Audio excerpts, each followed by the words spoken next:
嗱，老婆你睇下，得我一個人喺度㗎，睇下窗簾都冇，係咪冇人？係啦，呢度就冇衣櫃嘅，係得我一個嘅，放心啦。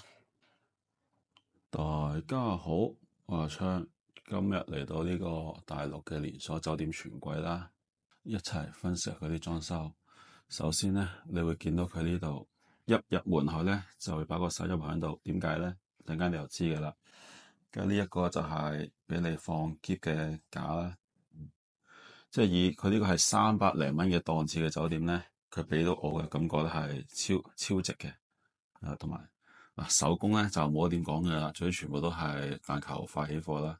你見到呢啲咧，佢就係響工廠已經標好晒角㗎啦，因為佢啲基本上已經係度好，全部都係標準化咁做啊，所以咧佢響海洋廠度標晒角，差少少咧就現場師傅咁樣褪開。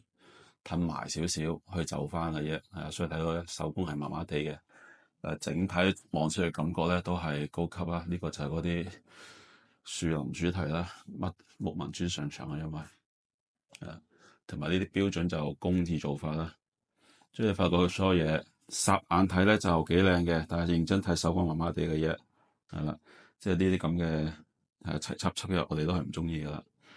跟住同埋你嗰個節省成本嘅地方咧，就係做好晒泥水，跟住一個玻璃趟門就分隔咗個廁所啦。呢個都係個3分離嘅設計啦，即係睇得出佢全部係總之框好呢個空間，泥水都全部四四方方係咁做好晒之後咧，就一個 T 字嘅浴屏咁樣，係啦，分隔開淋浴區，係啦，廁所啦，3分離啦。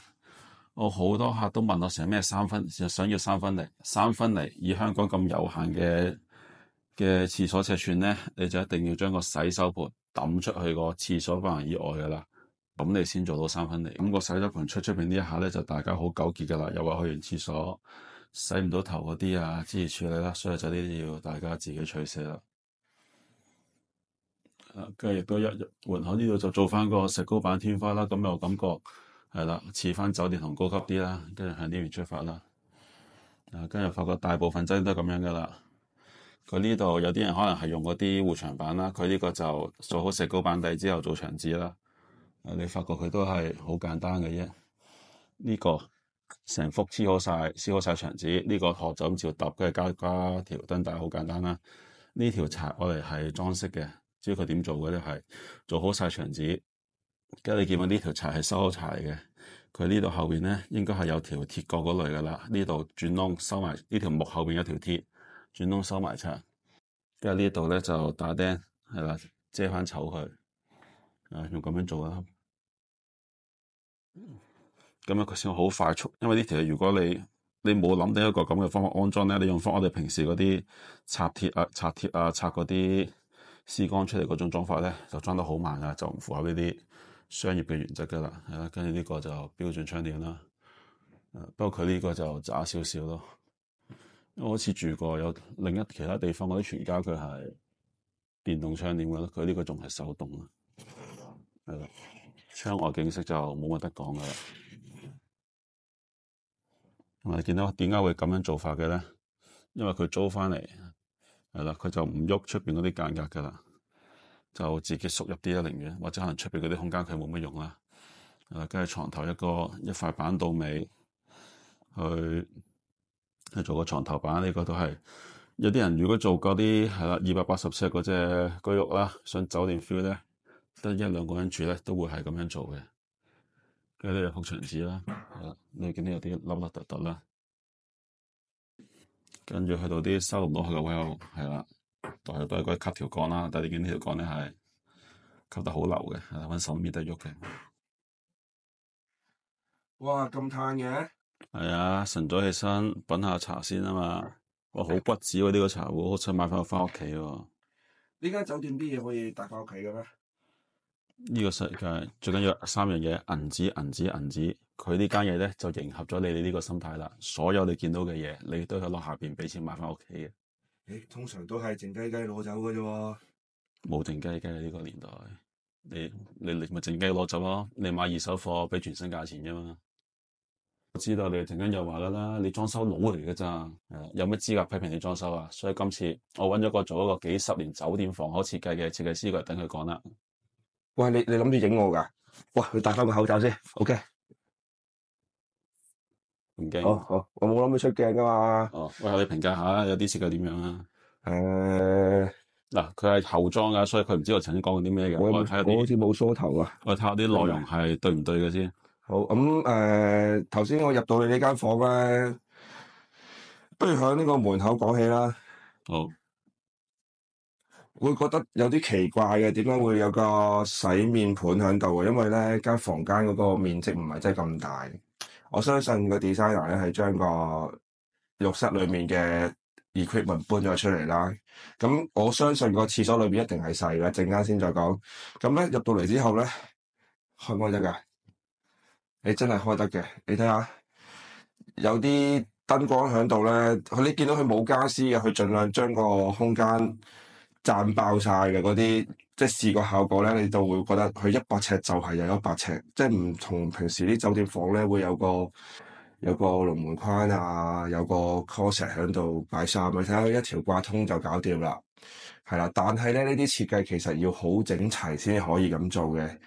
我相信放落住家係唔可行，不過佢喺酒店啲人衫褲鞋襪唔多啦，所以就可以接受咁做咯，係啦。咁跟住就嚟到廁所啦，睇下係咪真係好細先。喂，咁開我哋影唔影到啊？真係好細，基本配套。你留意下呢啲位置啊，雖然都俾你用到濕晒，佢都有晒收口防水嘅，同平時咧翻內地呢度係咪300零蚊買㗎呀？300零蚊，呢個要斜頭擋一擋水，等出落翻入去。平時唔會有呢啲㗎，一定會係濕晒啊，走晒出嚟咁樣㗎。你有冇沖廁啊？呢個係咪電廁版嚟㗎？呢個佢有電廁版功能，但係冇洗屎忽咯。咁我唔打開睇下，可能你今朝用過。好，你覺得夠唔夠用啊？尋晚喺度瞓。夠啊。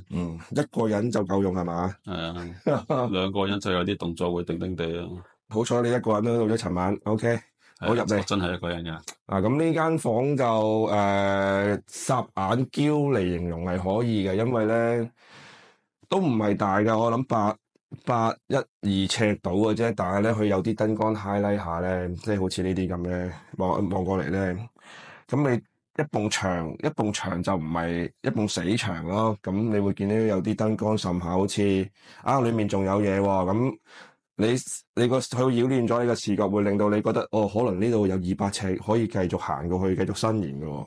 係啦，你平時走貨咁啲場地氣勢貴，你收唔收貨㗎？如果呢間房裝修係3-2萬嘅話，咁你冇得唔收貨嘅，因為呢部 iPhone 嚟嘅，就影唔影到㗎？影到。咩呢啲係講緊？係頭先即係證明設計師係唔識裝修嘅。我唔敢講呢啲啊，講呢啲氣骨啊，大佬。霎眼嬌咯，頭先咪講咗呢度係啦。仲有嘅，佢呢啲咧做晒，你望過嚟啊，佢做晒粒凸線收口嘅。其實佢個設計 OK 嘅，純粹係執行嗰個人爭少少。但係好多時候執行爭少少咧，係因為造價嘅啫。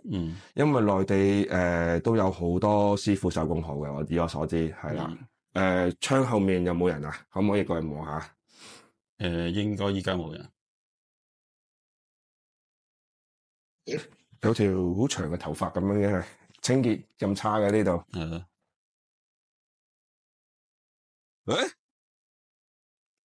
跟住同埋咧，佢呢啲係唔使自己拎好大筆資金做，因為佢全部都係收股東翻嚟嘅啫。即係譬如可能呢度佢上下全部加埋有500間房啦，可能都係500份，跟住睇你買幾多份咁樣咧，就搞掂嘅啫。